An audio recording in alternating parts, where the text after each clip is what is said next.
चलो, तो आप सबने प्रीवियस लेक्चर देख ही लिया होगा और उस लेक्चर में हमने क्या पढ़ा था? Colligative properties. तो कॉलिगेटिव प्रॉपर्टीज क्या प्रॉपर्टीज थी? मैंने आपको बताया था कि वो सिर्फ अमाउंट ऑफ द सब्सटेंस पे डिपेंड करती है और नेचर ऑफ द सब्सटेंस पे डिपेंड नहीं करती है। और हमने प्रीवियस लेक्चर में दो कॉलिगेटिव प्रॉपर्टीज कवर करी थी। First one is relative lowering in vapour pressure and second one is elevation boiling point.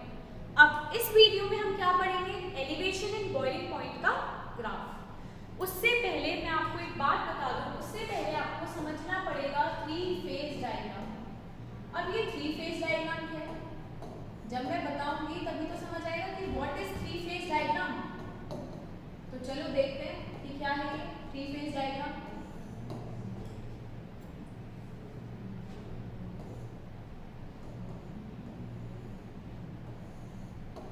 आपको एक ग्राफ ड्रॉ करना है प्रेशर और टेम्परेचर के बीच में, ठीक है।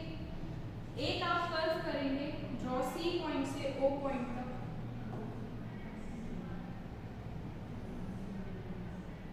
एक कर्व ऐसे और एक कर्व ऐसे, ठीक है। ये आपका हो गया ओ पॉइंट, ये वाला पॉइंट हो गया आपका ए पॉइंट।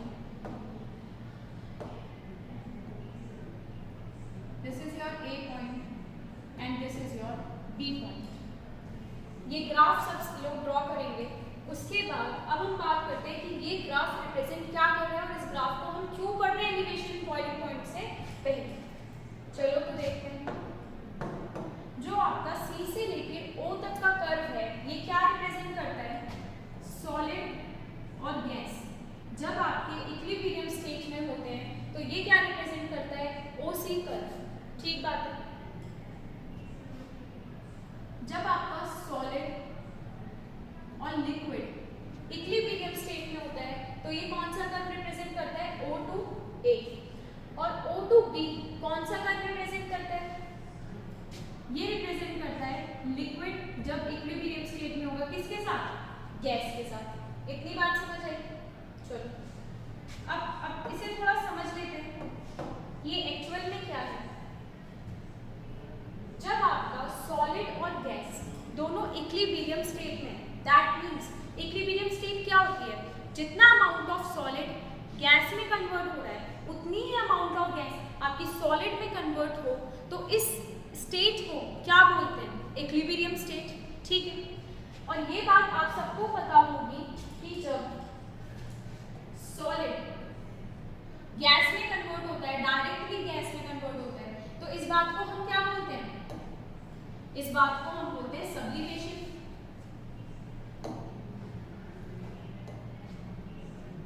इस बात को हम क्या बोलते हैं? सब्लिमेशन। तो जब आपका सॉलिड डायरेक्टली गैस में कन्वर्ट हो रहा है, इस प्रोसेस को आप क्या बोलते हो? सब्लिमेशन। और जब आपकी गैस डायरेक्टली सॉलिड में कन्वर्ट हो रही हो तो इस प्रोसेस को हम क्या बोलते हैं? डिपोजिशन।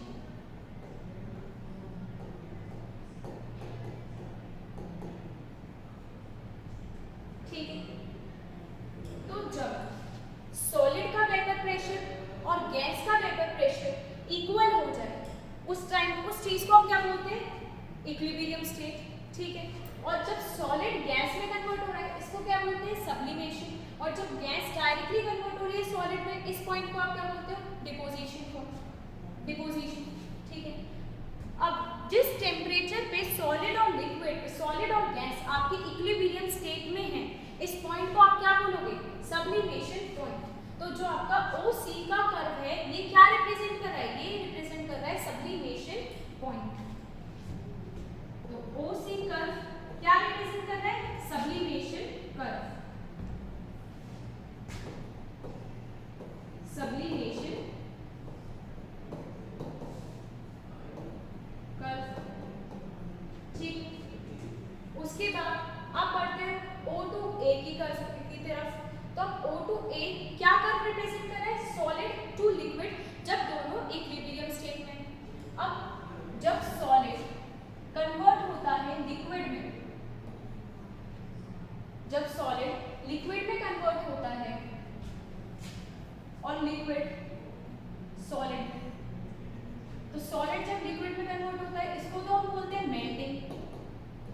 और जब लिक्विड कन्वर्ट होता है डायरेक्ट सॉलिड में, इसको हम बोलते हैं फ्रीजिंग।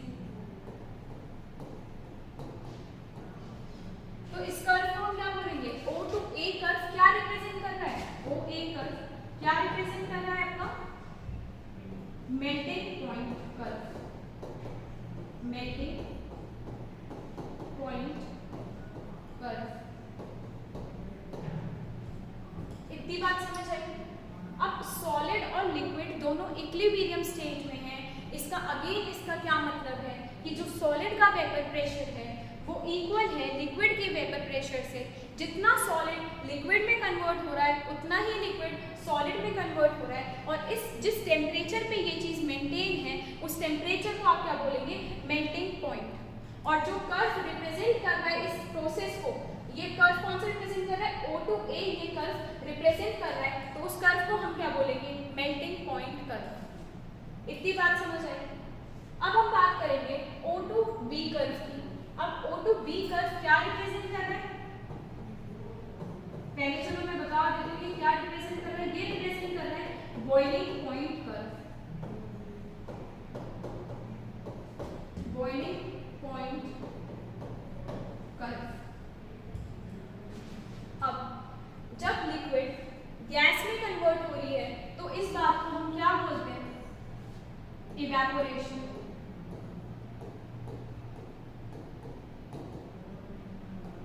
और जब गैस लिक्विड में कन्वर्ट हो रही है तो उसको हम क्या बोलते हैं, कंडेंसेशन। और जब लिक्विड का वेपर प्रेशर इक्वल हो एटमॉस्फेरिक प्रेशर से, तो इस स्टेज को हम क्या बोलते हैं, जिस टेम्परेचर पे आपका वेपर प्रेशर इक्वल है किसके, एटमॉस्फेरिक प्रेशर के, उस पॉइंट को, जिस टेम्परेचर पे ये चीज मेंटेन है उसको हम क्या बोलते हैं, बॉइलिंग पॉइंट। जिस टेम्परेचर पे लिक्विड का वेपर प्रेशर इक्वल है एटमॉस्फेरिक प्रेशर से, जिस टेम्परेचर पे ये चीज मेंटेन है उसको हम क्या बोलते हैं, बॉइलिंग पॉइंट। ठीक है, तो OB कर्व क्या रिप्रेजेंट कर रहा है, boiling point curve. O to B liquid gas दोनों क्या है, इक्विलिब्रियम स्टेट में। क्या ये कर्व सबको समझ आया। अब जो ये वाला पोर्शन है,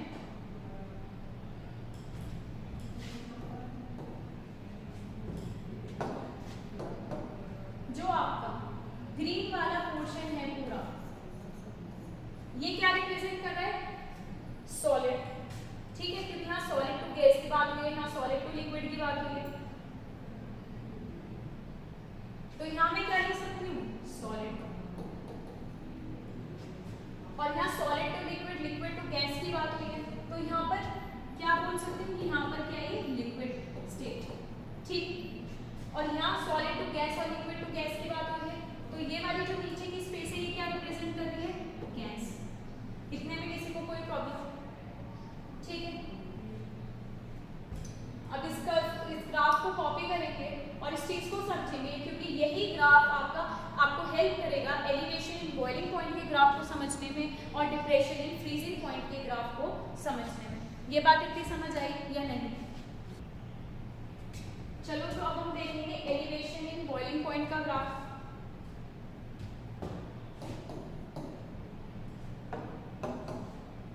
elevation in boiling point,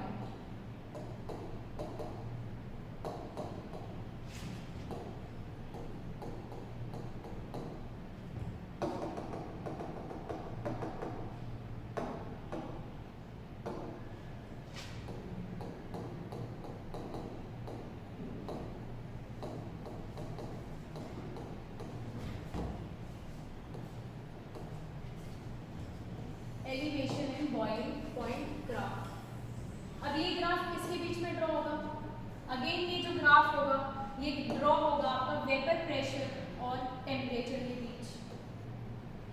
vapour pressure और टेम्परेचर के बीच ये ग्राफ होगा, ठीक है। अब इस ग्राफ को हम कैसे ड्रॉ करेंगे, अब ये देखते हैं, ठीक है। आपको ये पता है जो प्योर सॉल्वेंट होता है, प्योर सॉल्वेंट का जो वेपर प्रेशर होता है वो टेम्परेचर के साथ इंक्रीज करता है। ये बात आप सबको पता है कि जितना ज़्यादा आप टेम्परेचर बढ़ाते जाएंगे वेपर प्रेशर इंक्रीज होता जाएगा, ठीक है। तो क्या मैं इसका ग्राफ ऐसे बना सकती हूँ?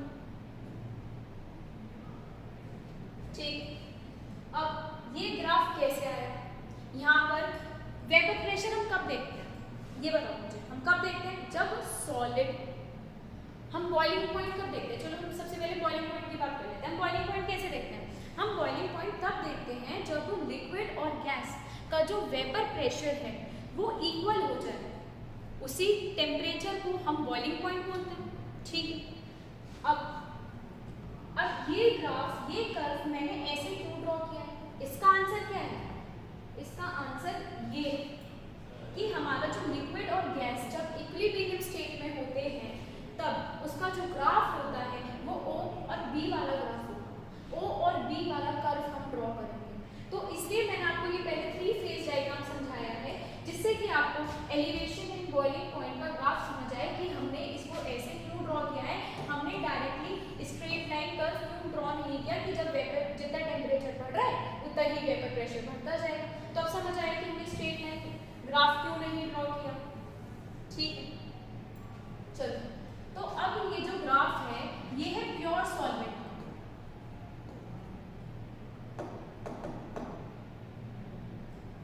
ये किसका ग्राफ है? प्योर सॉल्वेंट का, प्योर सॉल्वेंट का ग्राफ। ठीक है, अब प्योर सॉल्वेंट में क्या होता है? जितना ज्यादा हम टेम्परेचर बढ़ाते जाएंगे वेपर प्रेशर बढ़ता जाएगा, यही इसमें हो रहा है। अब जब हम क्या करते हैं, नॉन वॉलेटाइल सॉल्यूट ऐड कर देते हैं, तो नॉन वॉलेटाइल सॉल्यूट ऐड करने का क्या मतलब होता है कि वेपर प्रेशर कम हो जाता है। ठीक है, ये हमने पढ़ा था। और बॉइलिंग पॉइंट इंक्रीज हो जाता है, ये बात भी हमने पढ़ी थी। तो अब इसमें क्या हुआ, इस ग्राफ को आप कैसे ड्रॉ करेंगे? इस ग्राफ को आप इसके प्योर सॉल्वेंट के कर्व से नीचे कर्व ड्रॉ करेंगे ऐसे। और ये किसका कर्व होगा? ये आपका कर्व होगा सॉल्यूशन का। ये सॉल्यूशन का कर्व होगा। और ये क्या रिप्रेजेंट कर रहा है कि इसमें अब हमने नॉन वॉलेटाइल सॉल्यूट ऐड कर दिया है। ठीक है, जब हम प्योर सॉल्वेंट में नॉन वॉलेटाइल सॉल्यूट ऐड करते हैं तो वो सॉल्यूशन बनता है। और जब सॉल्यूशन बनता है तो ये बात मैं आपको काफ़ी बार बता चुकी हूँ कि वेपर प्रेशर जितना ज़्यादा हम नॉन वॉलेटाइल सॉल्यूट ऐड करेंगे वेपर प्रेशर उतना ही कम होता जाएगा। ठीक है, तो अब ये चीज़ हम कैसे देखेंगे?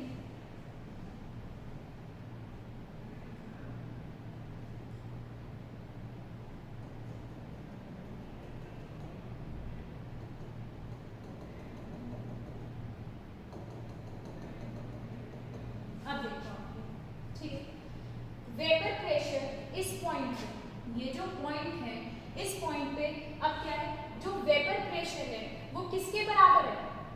वो प्योर सॉल्वेंट के वेपर प्रेशर के इक्वल है। ठीक है, तो इसको आप क्या करेंगे? TB not. और TB नॉट क्या रिप्रेजेंट करता है? Boiling point of pure solvent. तो यहाँ पर जो प्योर सॉल्वेंट का प्रेशर है वो किसके इक्वल हो गया? वेपर प्रेशर के। जब वेपर प्रेशर किसके इक्वल हो जाए? जो प्योर सॉल्वेंट का प्रेशर है वो किसके इक्वल हो जाए? आपके एक्सटर्नल प्रेशर के। इसको थोड़ा ऐसे लिख देते हैं जिससे कि आपको कंफ्यूजन ना हो।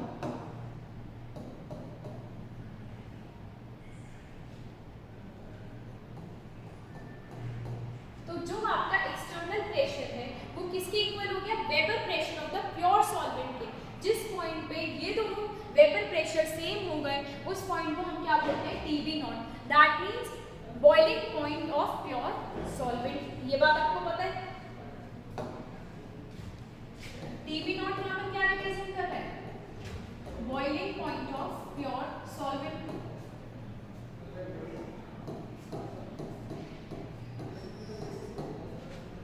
क्या ये बात समझ आई? अब जब सॉल्यूशन का जो प्रेशर है वेपर प्रेशर वो किसके इक्वल हो जाए? आपके एक्सटर्नल प्रेशर के। इस पॉइंट को आप क्या बोलेंगे? TB।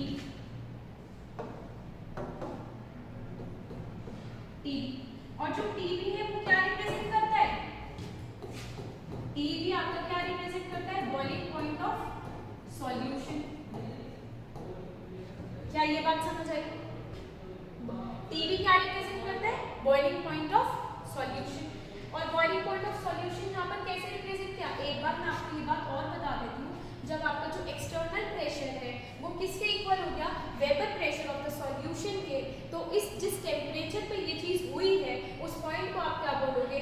Boiling point of the solution. ठीक है,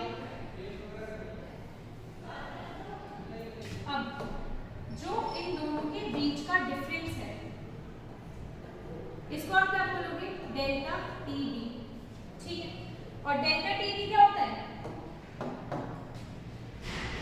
डेल्टा टीबी क्या होता है? Elevation in boiling point, elevation in boiling point. ठीक है, तो यहाँ पर अब बड़ी वैल्यू कौन सी है? टीबी नॉट या टीबी? टीबी बड़ी वैल्यू है, तो दैट मींस जो डेल्टा टीबी होगा वो किसके इक्वल होगा? टीबी माइनस टीबी नॉट के। ये बात भी हमें पता चलेगी। ठीक है, तो क्या आप सबको अब एलिवेशन इन बॉइलिंग पॉइंट का ग्राफ समझ आया? सबको समझ आ गया?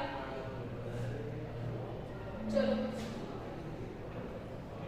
चलो, तो अब हम करते हैं अपना next topic, that is freezing point. अब जो हमारी नेक्स्ट कोलिगेटिव प्रॉपर्टी है वो क्या है? Depression in freezing point. अब अगेन हमें डिप्रेशन इन फ्रीजिंग पॉइंट पढ़ने से पहले ये तो पता होना चाहिए एक्चुअली में व्हाट इज फ्रीजिंग पॉइंट। तो चलो हम पहले यही डिस्कस कर लेते हैं कि फ्रीजिंग पॉइंट क्या होता है।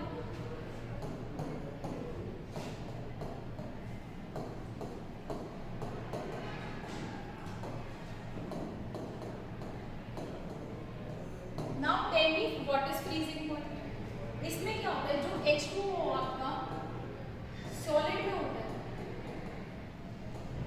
सॉलिड मतलब आइस, H2O सॉलिड में, दैट मींस वो आइस में। ठीक है,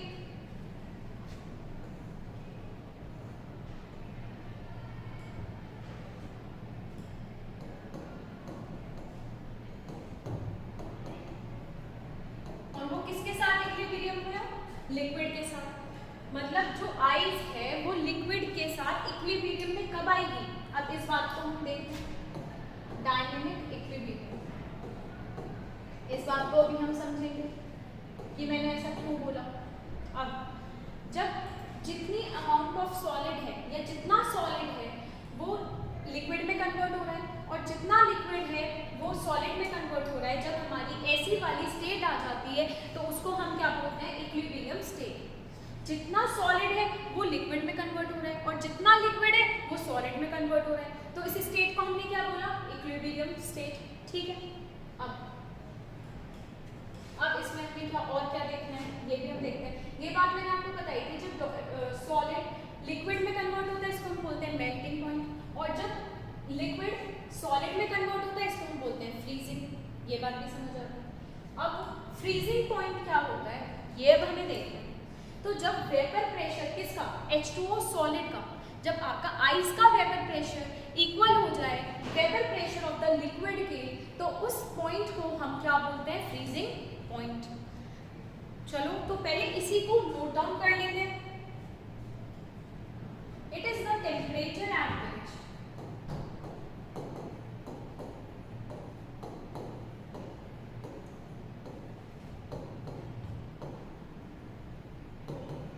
pressure of the liquid state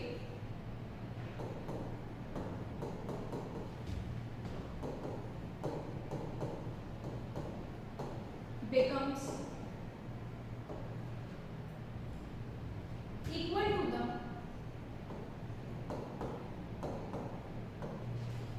vapor pressure of the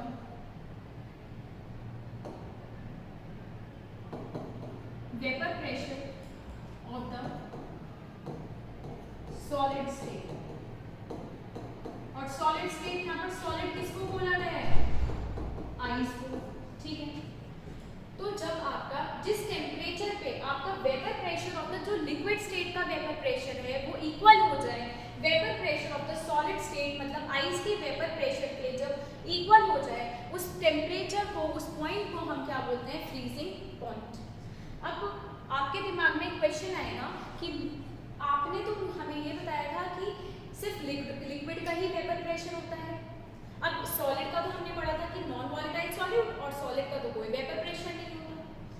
तो अब आपको मैं एक बात बता दूं, जो आइस होती है उसका अपना अलग वेपर प्रेशर होता है। जब सॉलिड, आपने ये बात तो पढ़ी होगी कि जब सॉलिड डायरेक्टली कन्वर्ट होता है गैस में, उसको हम सब्लिमेशन बोलते हैं। तो दैट मीन्स सॉलिड का भी अपना कोई वेपर प्रेशर होता होगा। बात ठीक है कि नहीं?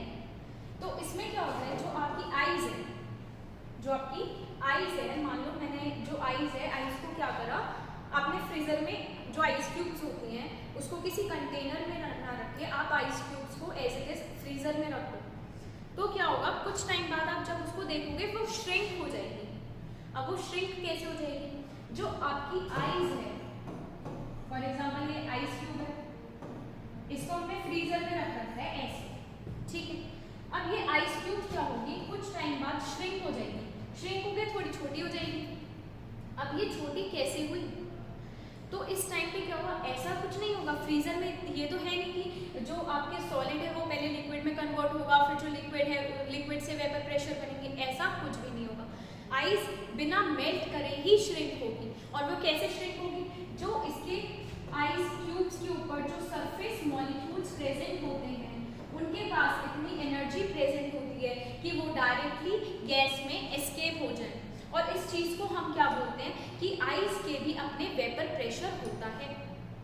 तो इससे हमें क्या पता चला कि जो सॉलिड का वेपर प्रेशर है, जब लिक्विड के वेपर प्रेशर के इक्वल होगा, उस टेम्परेचर को हम क्या बोलेंगे, फ्रीजिंग पॉइंट। क्या ये बात समझ आई? और जितना वेपर प्रेशर आपका प्योर सॉल्वेंट का होता है या लिक्विड का होता है, उससे तो बहुत ही कम होगा, मच लेसर देन होगा आपके सॉलिड से, क्योंकि लिक्विड के तो डायरेक्टली वेपर्स बन रहे हैं, बट सॉलिड का वेपर प्रेशर होता है बट मच लेसर देन किस से, लिक्विड से। ये बात समझ आ गई? मतलब बात समझने की बस इतनी है कि जो आइस है वो सॉलिड है और सॉलिड का अपना अलग वेपर प्रेशर होता है। आप ये नहीं बोल सकते हैं कि सॉलिड का वेपर प्रेशर नहीं होता, ठीक है।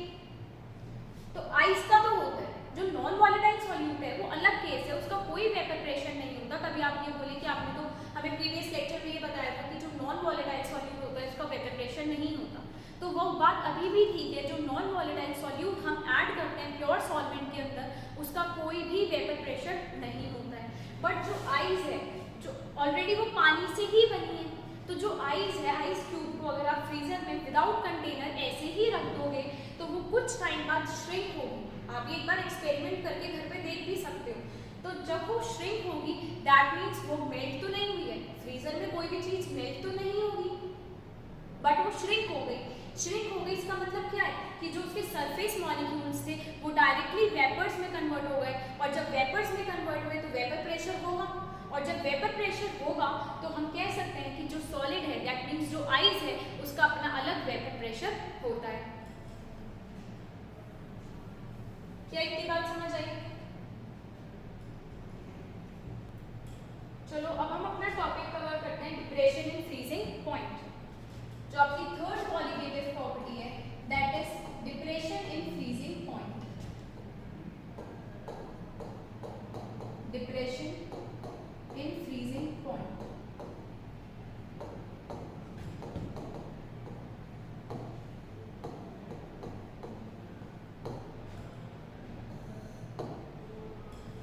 ठीक है।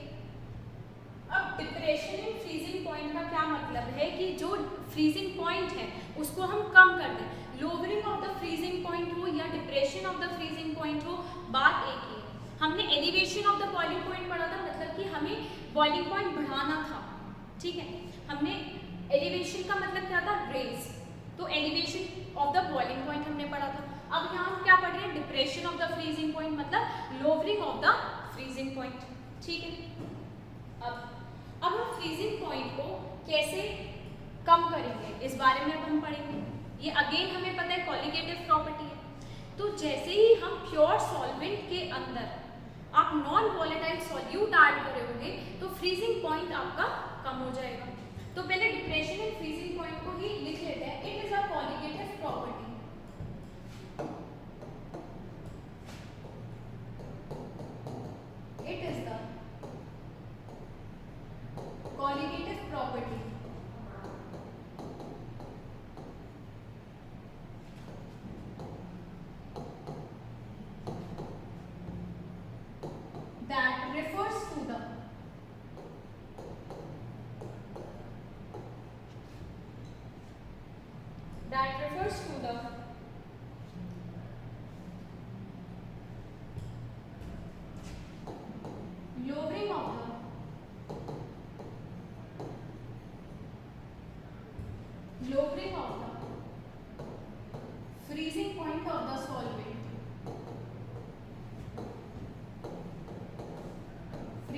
point of the solvent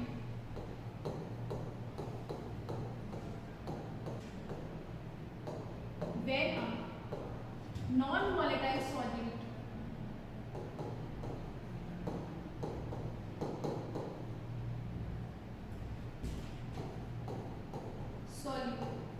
is dissolved in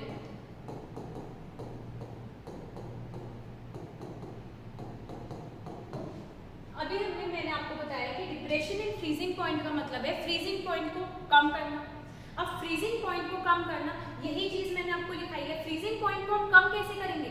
जितना ज्यादा आप नॉन वॉलेटाइल सॉल्यूट ऐड करोगे उतना ही फ्रीजिंग पॉइंट कम होगा। तो एक बार मैं आपको एक डेफिनेशन भी बता दूं। डिप्रेशन इन फ्रीजिंग पॉइंट, ये बात हमें पता है, it is the colligative property that refers to the lowering of the freezing point of the solvent, कि जो सॉल्वेंट का फ्रीजिंग पॉइंट कम हो जाए। और वो कब कम होगा? When a non volatile solute is dissolved in it. जब आप उसमें नॉन वॉलेटाइल सॉल्यूट डिसॉल्व कर देंगे तो आपका फ्रीजिंग पॉइंट प्योर सॉल्वेंट का कम हो जाएगा। ठीक है, अब ये कॉलिगेटिव प्रॉपर्टी क्यों है? जितना आप नॉन वॉलेटाइल सॉल्यूट ऐड करते जाएंगे, जितना amount of non volatile solute add करते जाएंगे उतना ही फ्रीजिंग पॉइंट कम होगा। तो दैट मीन्स ये नंबर ऑफ पार्टिकल्स पे डिपेंड कर रही है, और नंबर ऑफ पार्टिकल्स पे डिपेंड कर रही है, that means it is a colligative property. ये बात तो हमें समझ आ गई। ठीक है, चलो अब इसका एक एग्जांपल ले लेते हैं।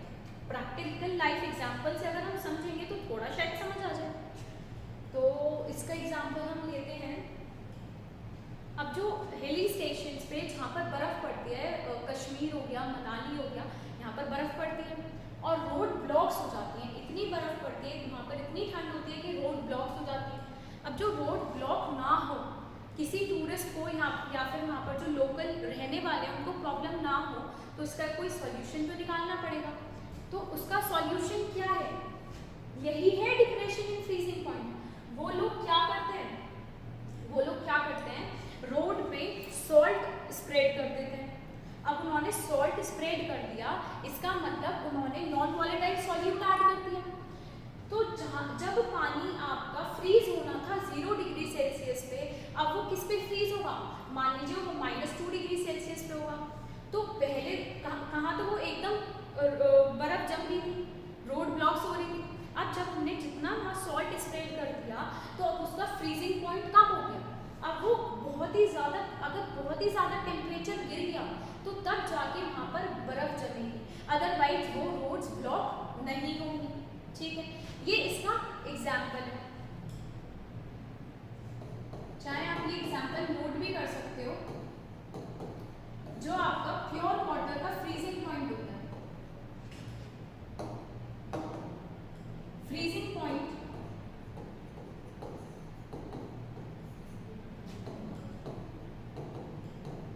ऑफ प्योर सॉल्वेंट या फिर freezing point of H2O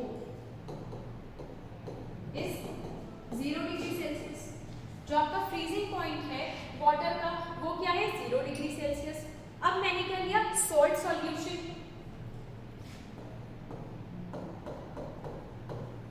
temperature freezes at lower temperature.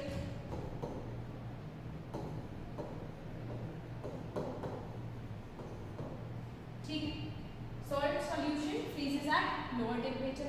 और ये बात मैंने क्यों बोली? क्योंकि जो आपका प्योर वाटर है वो तो 0 डिग्री सेल्सियस पे ही फ्रीज होगा, बट जब हमने उसमें नॉन वॉलेटाइल सॉल्यूट ऐड कर दिया, दैट मीन्स सॉल्ट ऐड कर दिया, तो आपका जो फ्रीजिंग पॉइंट है वो कम हो जाएगा। तो इसलिए मैंने यहाँ पर लिखा है salt solution freezes at lower temperature. ठीक,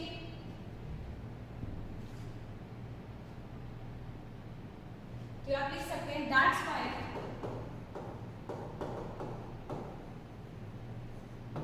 salt is sprayed on icy roads, sprayed on icy roads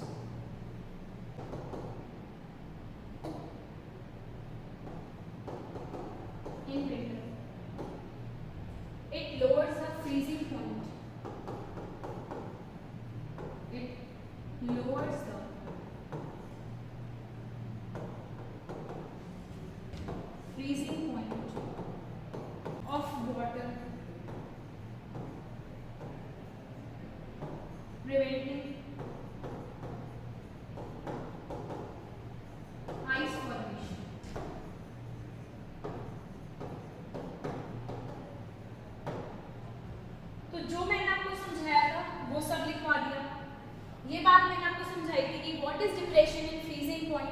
When you add non-volatile solute in a pure solvent, then the temperature lowers.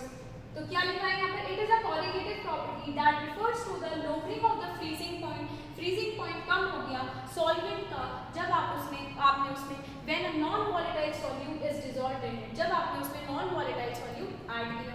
इसको मैंने फिर एग्जांपल से समझाया कि freezing point of water is 0 degree Celsius and salt solution freezes at lower temperature. For example, आप मान सकते हैं कि -2 डिग्री सेल्सियस पर फ्रीज हुआ. ठीक. That's why salt is spread on icy roads. जहाँ पर बर्फ जमती है वहाँ पर salt spread कर दिया जाता है in winter.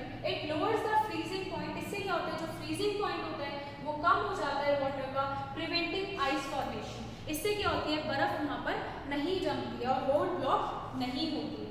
ठीक है.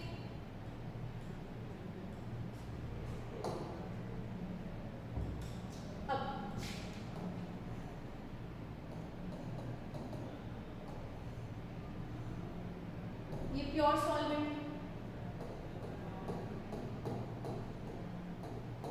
ठीक है. तो इसका जो फ्रीजिंग पॉइंट होगा वो क्या होगा? TF not. Freezing point of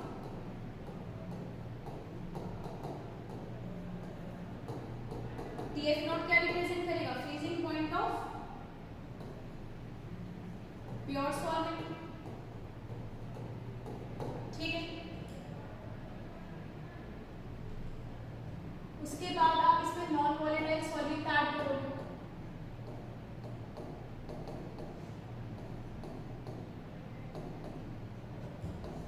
उससे आपका क्या बनेगा? सॉल्यूशन बनेगा.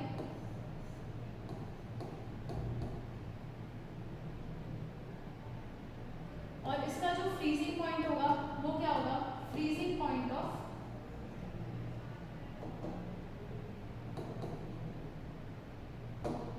freezing point of solution.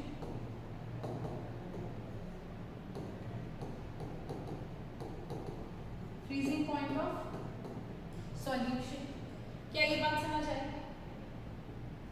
अब ये बात हमने पढ़ रही है कि जो freezing point of solution होगा वो कम होगा as compared to freezing point of pure solvent. तो जो आपका TF होगा वो greater than होगा TF नॉट के. ठीक है.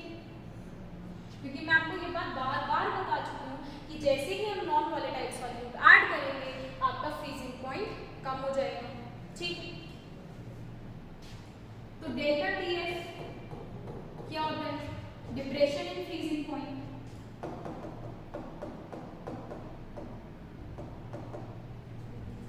डेल्टा TF क्या होता है? Depression in freezing point.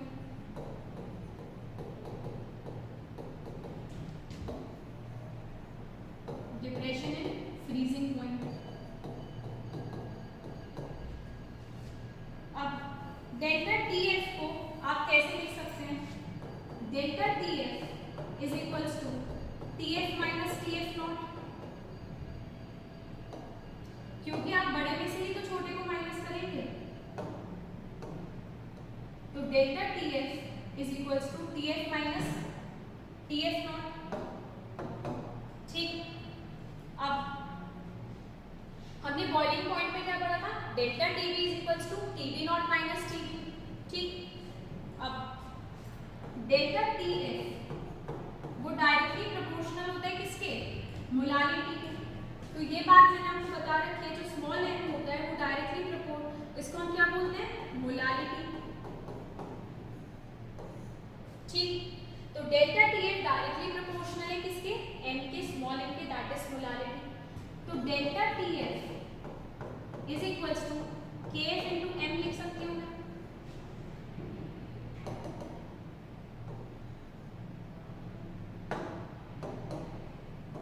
ये आपका दूसरा फॉर्मूला आ गया. Delta TF is equals to KF into m. अब यहाँ पर डेल्टा TF क्या है? Depression in freezing point. m क्या है? मोलालिटी. और KF यहाँ पर क्या है? KF क्या है यहाँ पर? Molar depression constant. मोलर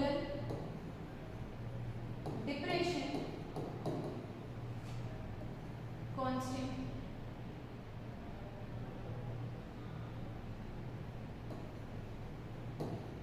ठीक है, और इसको हम क्या बोलते हैं? Cryoscopic constant, cryoscopic constant. ठीक, और केएफ के लिए फिर से वही बात है, different values for different solvent, different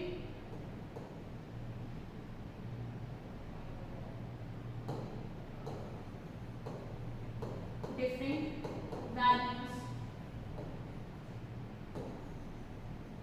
for different solvent।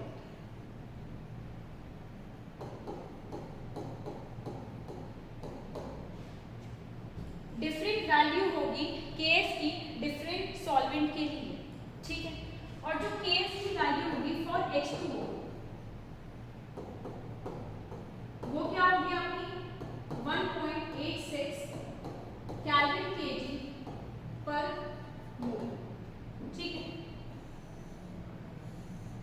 और केएफ की यूनिट मैंने कैसे निकाली? केएफ की यूनिट मैंने कैसे निकाली है? यहाँ पर जो आपका केएफ है, क्या मैं इसको ऐसे लिख सकती हूँ? डेल्टा टीएफ अपॉन एम, और डेल्टा टीएफ क्या होता है? केल्विन में। टेम्परेचर आप किसमें लेते हैं? केल्विन। मोलारिटी क्या होती है आपकी? मोल पर केजी। तो क्या आप इसको ऐसे नहीं लिख सकते? केल्विन केजी पर मोल। और यही सेम यूनिट केबी की है, हमने यही सेम यूनिट तो केबी में पढ़ी है। और केबी को हम क्या बोलते थे? एब्यूलियोस्कोपिक कांस्टेंट। और क्या बोलते थे? Molar elevation constant. और उसकी भी वैल्यूज डिफरेंट थी डिफरेंट सॉल्वेंट के लिए। बट हमने वाटर की याद करी थी, केबी की वैल्यू 0.52 केल्विन केजी पर मोल। और ऐसे ही हमने केएफ की वैल्यू याद की है H2O के लिए 1.86 केल्विन केजी पर मोल। ठीक बात है, सब इसे कॉपी करेंगे। इसमें एक पॉइंट और ऐड करेंगे, फॉर डाइल्यूट सॉल्यूशन आपकी जो मोलारिटी होगी वो सिमिलर होगी मोलारिटी। ये बात हमने उसमें भी पढ़ी थी, एलिवेशन इन बॉइलिंग पॉइंट। क्या ये बात समझ आई? सभी से कॉपी करेंगे। अब हम अपना नेक्स्ट टॉपिक देखते हैं। तो नेक्स्ट टॉपिक क्या है आपका? जो आपने पढ़ा है केएफ। केएफ आपने क्या पढ़ा है? क्रायोस्कोपिक कांस्टेंट या फिर मोलर डिप्रेशन कांस्टेंट। जनरली इसकी वैल्यू आपको क्वेश्चन में हमेशा गिवन होगी, और वैल्यू अगर वाटर की है 1.86 किलो केल्विन पर मोल। वाटर की मे भी आपको क्वेश्चन में गिवन हो या ना हो, वाटर की आपको याद होनी चाहिए। बाकी अगर वाटर के अलावा अदर सॉल्वेंट कोई भी है तो उसकी वैल्यू आपको क्वेश्चन में हमेशा गिवन होगी। और बाय चांस आपको ना गिवन हो तो आप कैसे कैलकुलेट करोगे? अब हम ये देखते हैं केएफ का फॉर्मूला। केएफ क्या है आपका? Cryoscopic constant.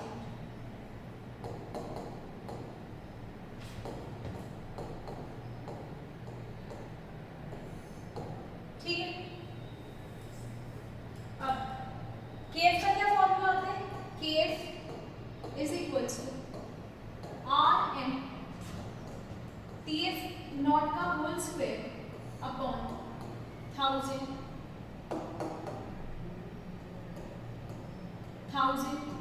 Into delta HF। ये आपका किसका फॉर्मूला है? केएफ का फॉर्मूला है। अब इसमें R की वैल्यू क्या होगी? R क्या है आपका यहाँ पर? Gas constant. और गैस कांस्टेंट की यहाँ पर क्या वैल्यू होगी? 8.314 joule per kelvin per mole. ठीक, उसके बाद यहाँ पर जो कैपिटल M है वो किसको रिप्रेजेंट कर रहा है? Molar mass of pure solvent, molar mass of pure solvent.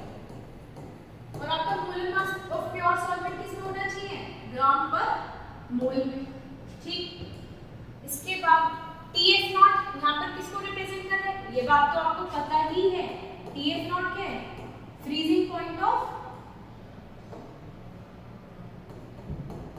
freezing point of pure solvent.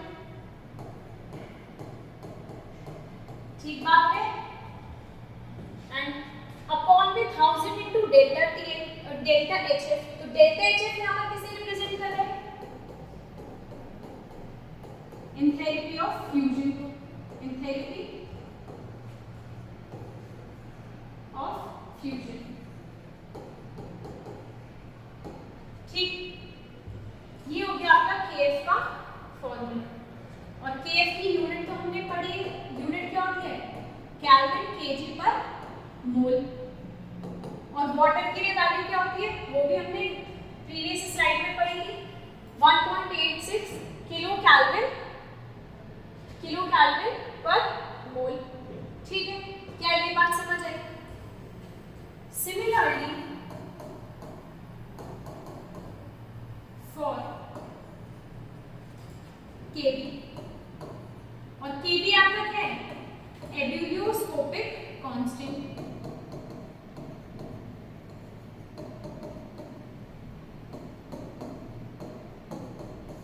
ठीक है, और एब्यूलियोस्कोपिक कांस्टेंट के अलावा हम इसे क्या बोलते हैं?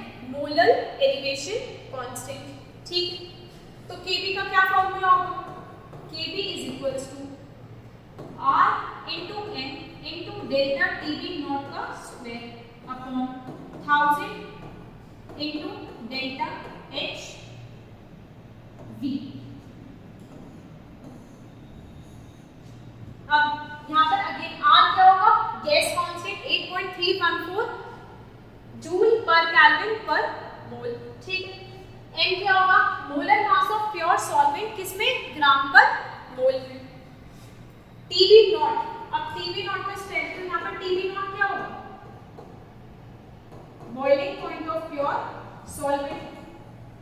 Boiling point of pure solvent.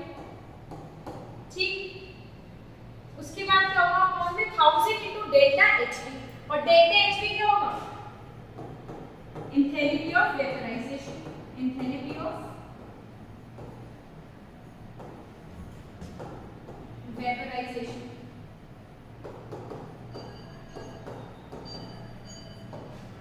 ठीक, क्या इतनी बात समझ आई? ये फॉर्मूला आपको याद होना चाहिए. ये मे बी फॉर्मूला ऐसे आ जाए, मे बी आपको क्वेश्चन आ जाए और क्वेश्चन में आपको सिर्फ वैल्यू पुट करनी होगी और Kb और Kf की वैल्यू निकालनी होगी. और मे बी ये ऐसे आ जाए कि आपको क्वेश्चन दे दिया जाए which of the following formula is correct. तो आपको उसमें 4 ऑप्शन दे दिए और ये फॉर्मूला दे दिया और बताना है कि आपको कौन सा फॉर्मूला सही है. तो आपको ये फॉर्मूला याद होना चाहिए. ठीक है, चलो. तो अब आपको यहाँ पर Kf का फॉर्मूला और Kb का फॉर्मूला क्लियर हो गया होगा. तो अब हम कुछ क्वेश्चन प्रैक्टिस कर लेते हैं फ्रीजिंग पॉइंट पे. ठीक है, first question. Read this question and answer me कि आपको इसमें क्या क्या चीजें गिवन है और आपको क्या कैलकुलेट करना है. तो क्वेश्चन रीड कर लेते हैं.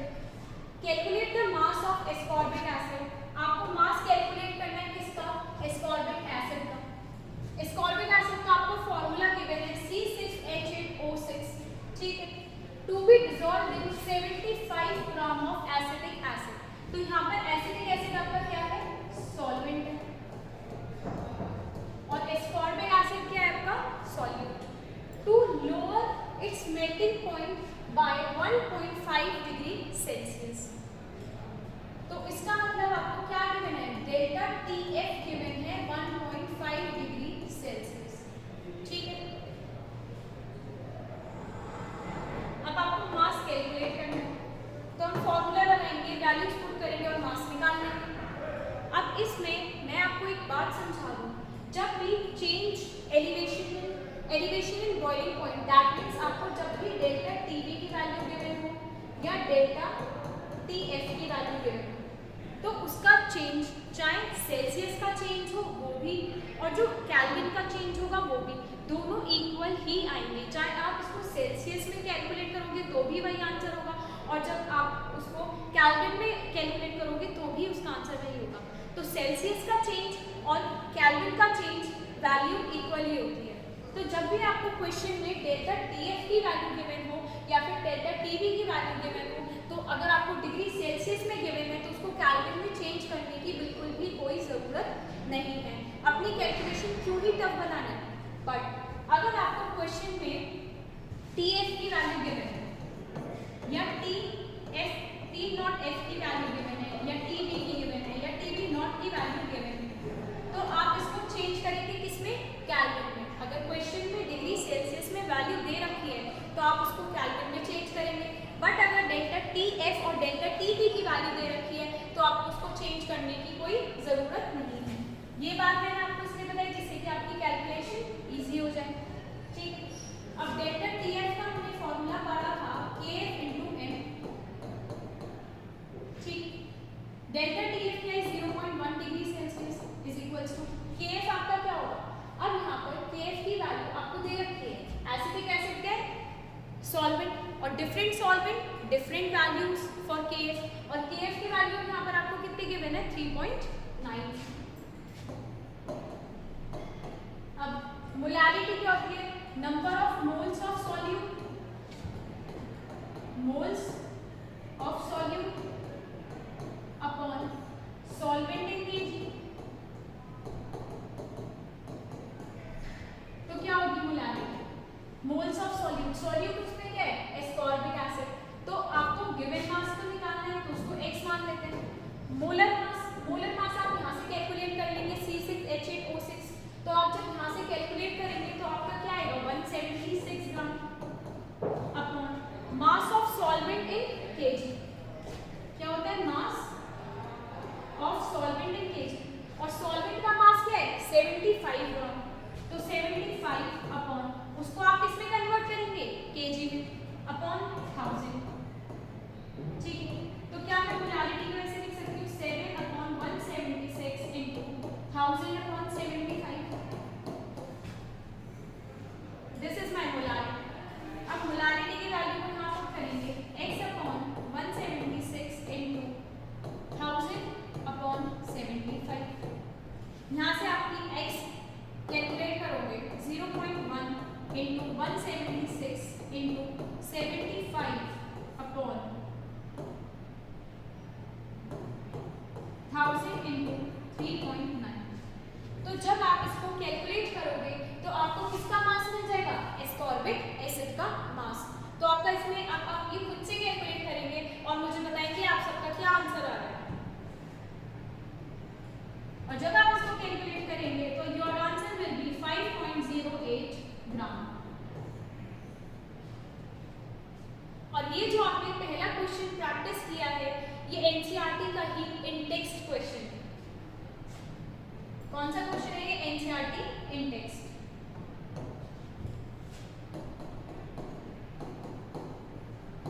एनसीईआरटी इन टेक्स्ट क्वेश्चन हमने भी प्रैक्टिस किया है।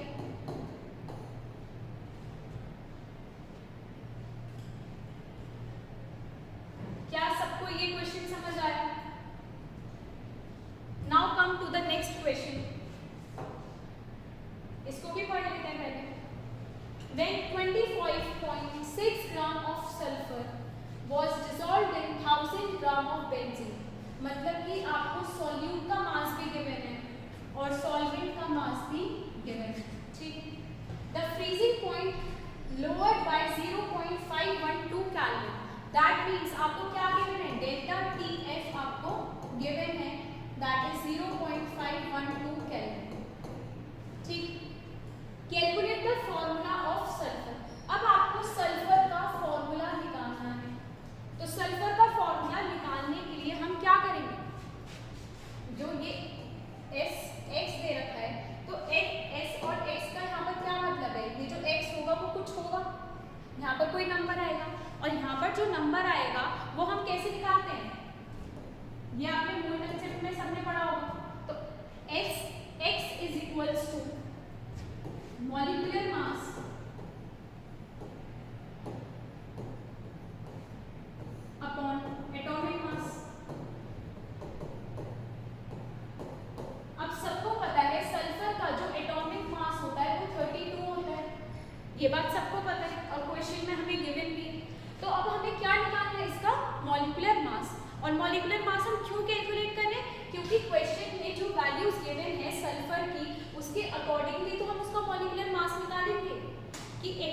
सल्फर उसमें कितना प्रेजेंट है।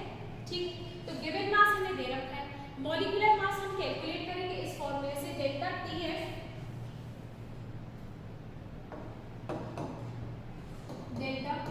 TF is equals to KF into 10।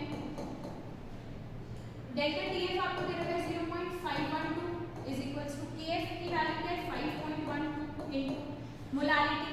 Again molarity क्या होती है, number of moles of solute upon mass of solvent in KG, और number of moles of solute मतलब सॉल्यूट का given mass upon molar mass.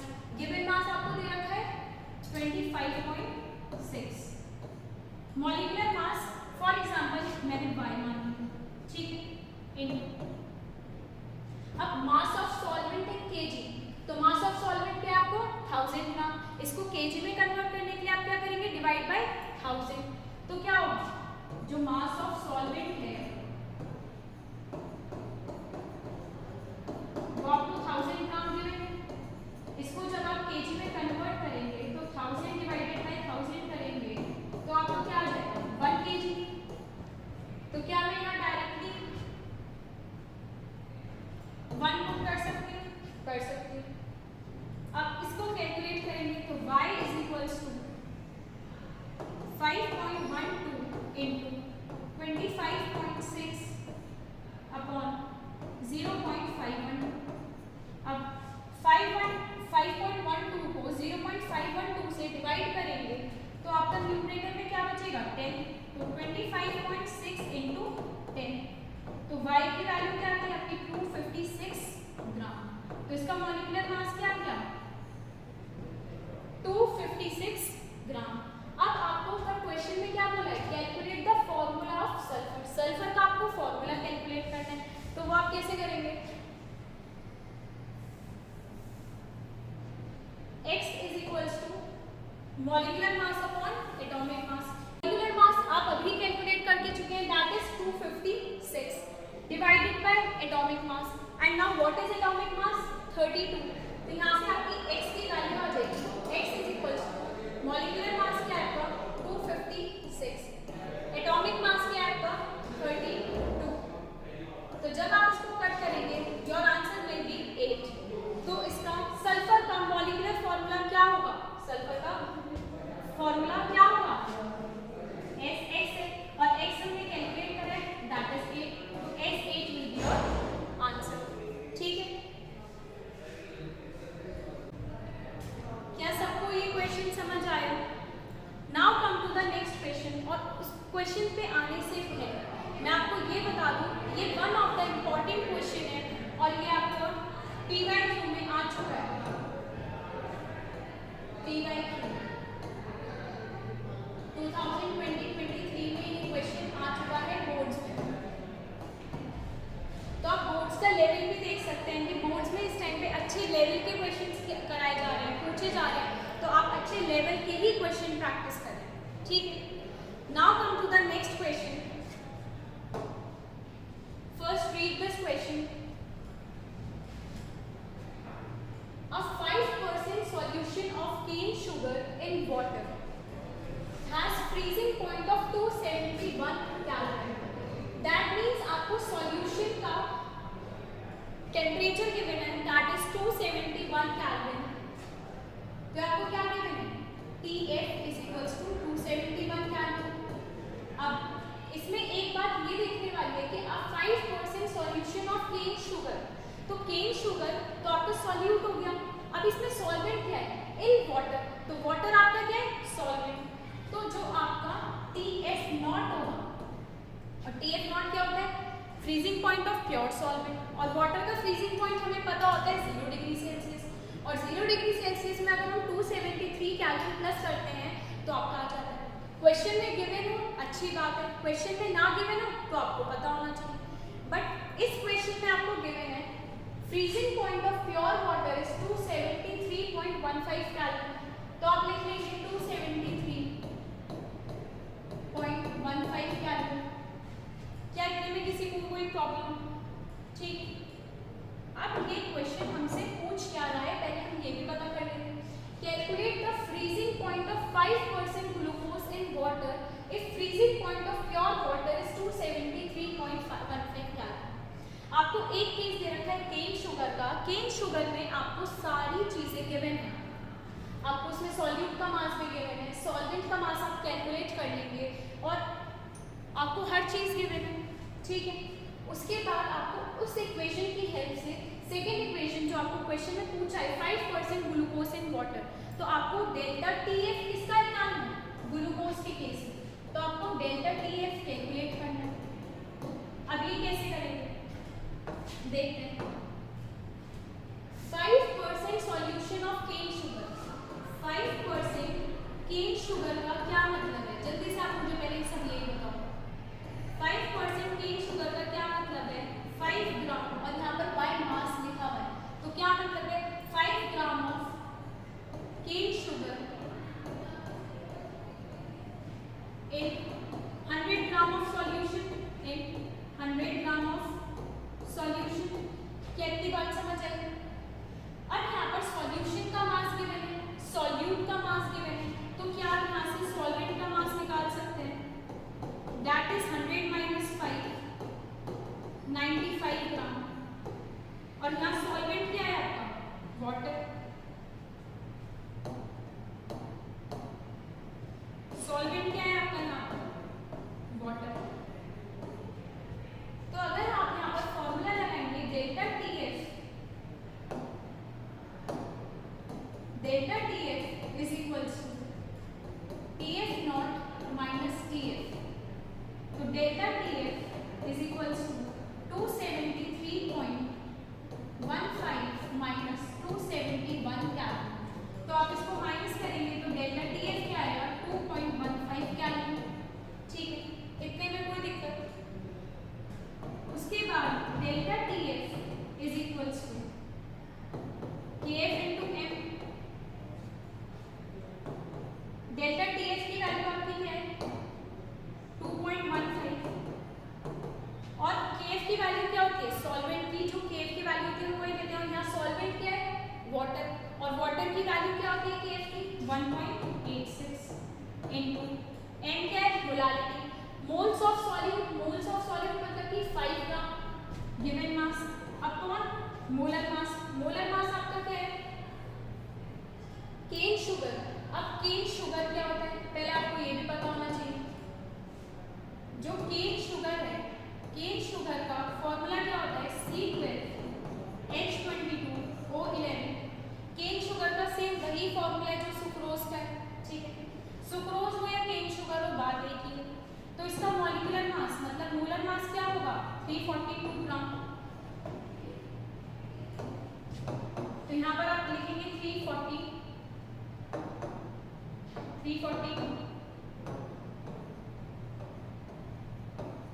Upon mass of solvent in KG that is 95/1000। तो यहाँ से आपकी एक इक्वेशन तैयार हो गई, क्या 2.15 is equals to 1.86 into 5/342 into 1000/95। This will be your equation 1, ठीक है। क्या सबको इक्वेशन 1 समझ आई? अब हम नेक्स्ट इक्वेशन बनाएंगे। यहाँ आपको नेक्स्ट क्वेश्चन में क्या करना है, calculate the freezing point of 5% glucose in water. तो 5% ग्लूकोज का क्या मतलब है, 5% ग्लूकोज का मतलब है 5 gram of water, 5 gram of glucose, 5 gram of glucose in 100 gram of solution. क्या ये बात पता है? ये सेम ऐसी ही बात है जो हमने अभी पीछे पढ़ी थी 5% केन शुगर में, 5 gram of cane sugar in 100 gram of solution.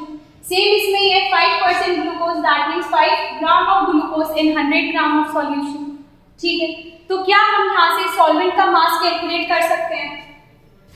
तो सॉल्वेंट का मास कैसे कैलकुलेट होगा, solvent is equals to solution minus solute का मास that is 95 ग्राम, ठीक है।